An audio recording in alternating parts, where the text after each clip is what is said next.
Hello students, let us start today our new unit number 9, and it is given in chapter number 14 in NCERT. Now the name of the chapter or the unit is semiconductor devices. Okay, so overall what topics we are going to cover under this heading, under this chapter, that here we will discuss about the solids, and we will classify the solids into three categories based on current conduction. Okay, so conductor, semiconductor and insulator, these are the three categories. So what is the basis of dividing the solids into these three categories? For that we will be making the energy bands. Like we know already energy levels in the atom, in the same manner energy bands will be formed in the solids. So that we need to understand first, and after classifying we will then focus on semiconductor, because this chapter is about semiconductor. So firstly we'll understand pure semiconductor in nature, and secondly we'll make impure semiconductor or extrinsic. They are of two types. Then we will combine them in a diode, PN junction diode, and the uses. So mainly this chapter is about the semiconductor devices. So before that, before coming to the semiconductor, we need to understand the general solids and how energy bands are formed. Let us move to that sheet.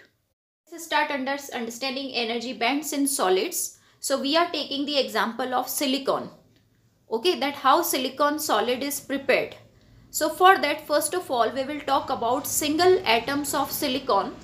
Like if we have one atom of silicon, then what is its atomic number? That means Z, that is 14. And what is its electronic configuration?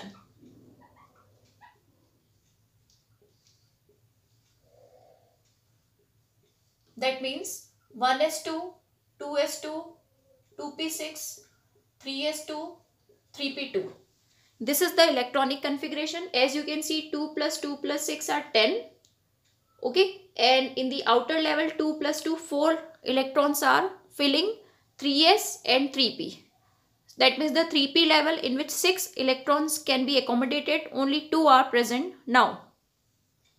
That means if this is the outer level, third level, so in that you can see the levels. 3s has 2 levels and 3p has 6 levels. That means total 8 levels are available, but the electrons which are present, that are only 2 plus 2, 4 in the outer level. Now what we have to do, if we have to make a solid of silicon, that means we have to take so many atoms of silicon together. So let us take that we are taking n atoms of silicon. So now we have to take n atoms to make the solid. So if in the one atom the number of outer levels were 8 and 4 electrons were present in them, so in n atoms the number of levels will become 8n and electrons will become 4n. In order to make a solid from these n atoms, what we will do now, initially all the n atoms are scattered.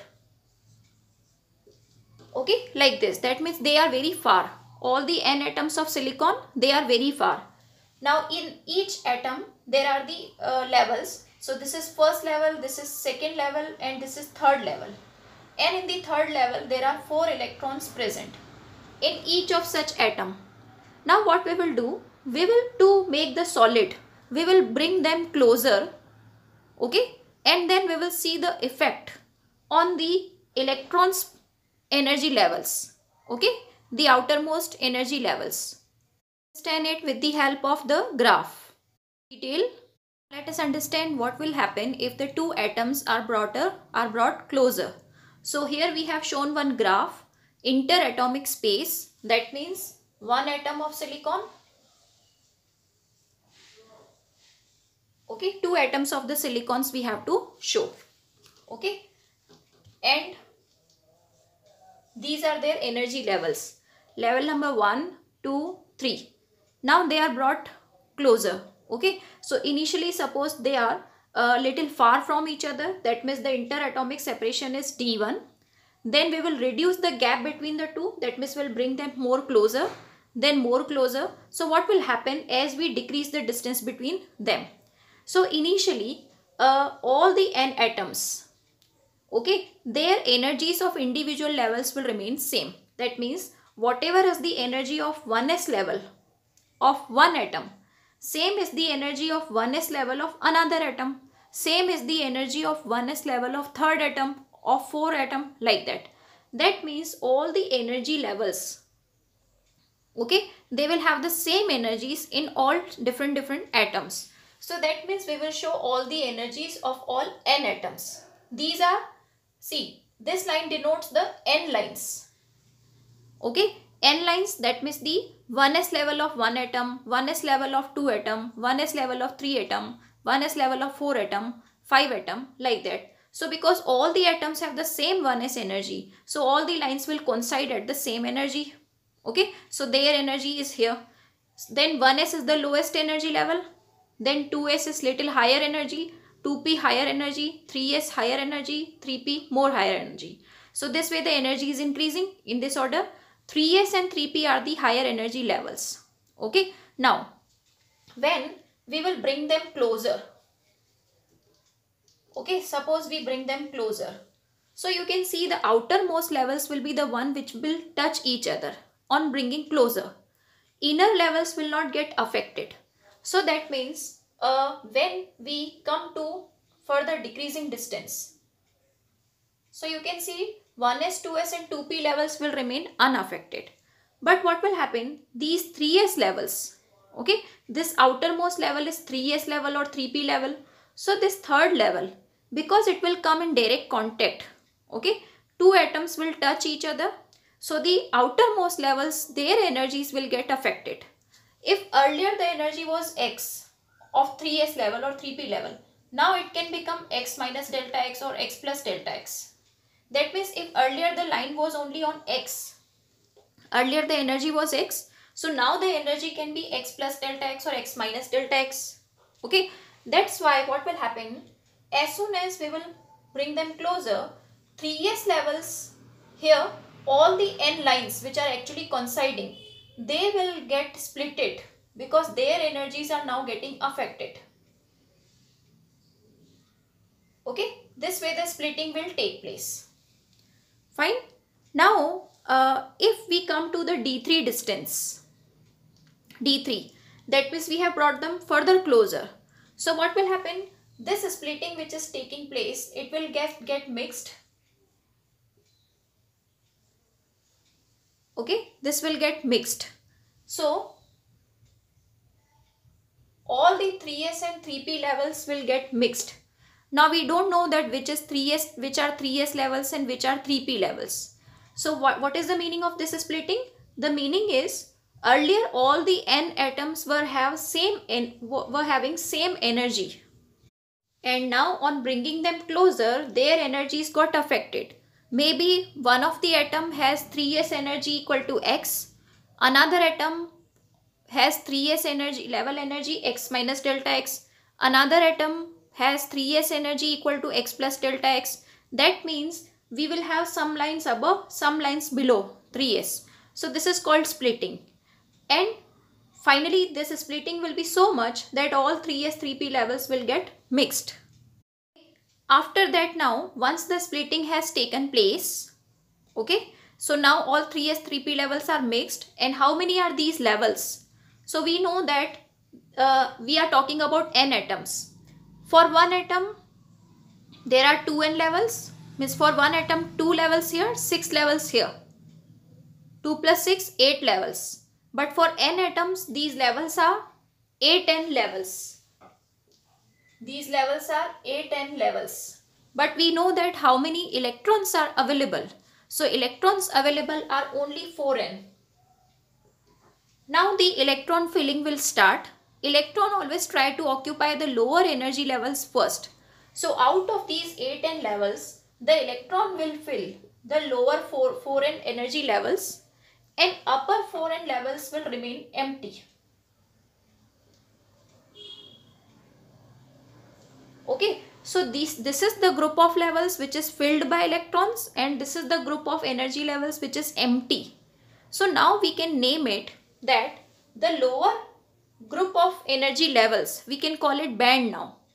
Okay, group of closely spaced energy levels is called band. So the lower energy levels group, we will call it valence band. And the upper empty energy levels group, we will call it conduction band. And in between, by chance, one gap has remained. In between these two bands, one gap is there. This gap will be called forbidden band. Forbidden band or forbidden energy gap, where no electron can reside because no level is present here. So this way we can see that finally in the solids, three bands are formed: valence band, forbidden band and conduction band. Okay, valence band, it is filled with the electrons completely. Forbidden band is not allowed for electrons, that means that's why it is called forbidden. And conduction band is the empty energy levels upper side. Okay, so by chance, if any electron shifts from this to this level, that means it has come to higher energy side, so it is almost free, it can conduct. So conduction band means if any electron is present here, that means this device can conduct. So for any electron being available in conduction band, if any electron is available in the conduction band, that means this device can conduct. Okay, now let us write the theoretical part of this graph one by one. So about D1 distance, about D2 distance, about D3 distance and D4 distance, what things have happened. Let's write about the bigger gap. Okay, when R means interatomic space R is equal to D1, that means at this stage, what we are writing, the gap between all silicon atoms is more.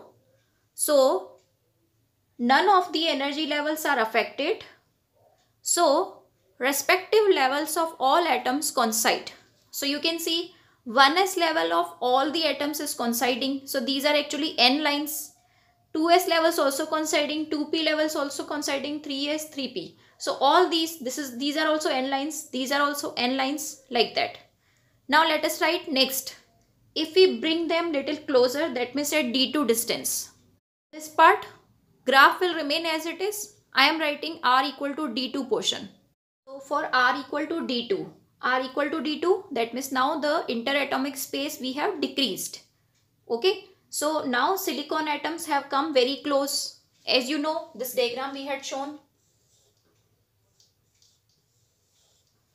Okay, they have come very close. So that's why the energy of outermost levels, okay, outermost 3s and 3p levels of this also, 3s and 3p levels of this also, it will get affected. And this can be shown by splitting of energy levels of 3s and 3p.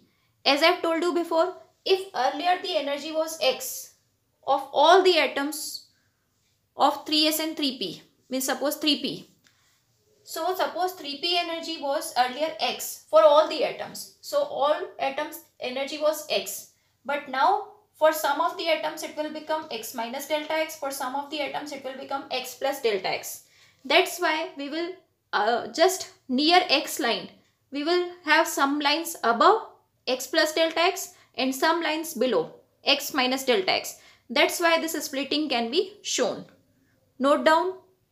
3. If R equal to D3, that means further close we have brought. So now silicon atoms have come further close. That's why the splitting of 3s and 3p levels keep on taking place. We are bringing them closer, closer, closer. Okay. So this splitting is taking place. Here splitting was less. Then it increased, increased, increased. Here also increased. Finally all the levels got mixed. So all 3s and 3p levels get mixed.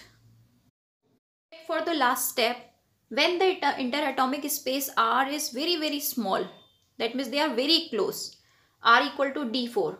So now filling of electrons starts. We know that in earlier step all the splitting, all the energy levels of 3s and 3p got mixed. So how many these levels are? These levels are 8n. Okay. So total 3s 3p levels are 8n. Total electron available are 4n. And electron always fill the lower energy levels first. So out of 8n levels, the group of lower 4n energy levels which will be filled with the electron, that will be called valence band, VB, this one. And the group of upper 4n energy levels, which is empty, is called conduction band, CB. And the gap between VB and CB, which is not allowed for electron, okay, this gap, this space is not allowed for the electron, this is called the forbidden band. We can call it EG. So this way you have seen that in silicon, we are talking here about silicon. So in the silicon, we are getting valence band completely filled, conduction band completely empty, and in between a gap is there. Now, once we have prepared these bands, so here energy band formation is completed. Now, the logic is that can the electron jump to CB or not? That will decide that the particular crystal or the solid we will call conductor, insulator or semiconductor. So this gap is the one which is going to decide it. So let us come to that classification. Okay. Let us do the classification of solids on the basis of conduction. So we know that on the basis of conduction, either we can say that a particular solid is a conductor or it can be a insulator. Conductor means it easily conducts electricity and insulator means it does not conduct electricity. But in between there is one more category, that is called semiconductor. Semiconductor means under one condition it will not conduct, but in another condition it will conduct. That's why this is called semiconductor. Semi means half. Now, what will decide that it will conduct or not? So let us see now. Conductor or metals are in the same category. Okay, all metals are conductors only. So let us see the diagram, the block diagram of energy bands. As we know that this is the lower group of energy levels is called valence band. The upper group of energy levels is called the conduction band. Now, this valence band is completely filled with the electrons. And conductor is that category in which the band gap is almost zero band gap. So, an electron from valence band can easily jump to conduction band because the band gap, this crossing, the barrier which it has to cross, that is almost zero. So, electron can easily jump to conduction band. Now, conduction band means higher energy site. So, once the electron has come into the higher energy site, that means it is excited or it is almost free. So, it can move throughout the crystal. That's why in this category we can call conductor, means conduction is taking place because electrons are available easily in the conduction band. So in some of the cases there are overlapping conduction band and valence band also. Okay, so we can show one more diagram. Overlapping. Valence band is this much and it is overlapping with the conduction band. So this is the overlapping space. So whatever electron is available in valence band, that is actually available in conduction band also. So this way the conduction takes place. Now come to semiconductor and insulator difference. You can see insulator will be that device in which valence band and conduction band gap is so big. Forbidden gap, which we can call EG, that is greater than 3 electron volt. So the electrons which are available in valence band, they need a lot of energy to jump to conduction band. So it's very difficult for the electrons to avail that energy. That's why none of the electron is able to come to conduction band. So this is empty, and once this is empty, that means the electrons which can move in the lattice or in the crystal, they are not available only. No free electrons are available, so no conduction. So it is insulator. Come to the semiconductor category. Here valence band has electrons. These are electrons. Conduction band is empty. But the gap which is between valence band and conduction band, that is less than 3 electron volt. So in some of the cases it is easy to cross this gap. So once this gap, that means less than 3 electron volt means suppose 1.1 electron volt Okay, this can be the value. So in some of the cases, this gap can be overcome. So the electron can come from this band to this band, and once the electron has come to this band, that means now conduction can be done. Electron being present here means conduction is taking place. So that's why these are the three categories. Here gap is small, so easily the electron can come to conduction band. So yes, conduction takes place. Here the gap is little more. So whenever this gap will be overcome, the electron will come to conduction band and it will conduct only in that case. Here the gap is very big. So the electron from here to here cannot come. So no conduction. I have the explanation part of all these. In this case, electron can easily come to conduction band because gap is very small, and it can become free. So conduction takes place. Here electron, if able to overcome the gap of less than 3 eV, then it comes to Cb, and then only the conduction takes place. So here under some conditions only the electron can jump from here to here. So when it jumps, conduction takes place. When it cannot jump, energy is not available, it will behave like insulator only. Now come to this side.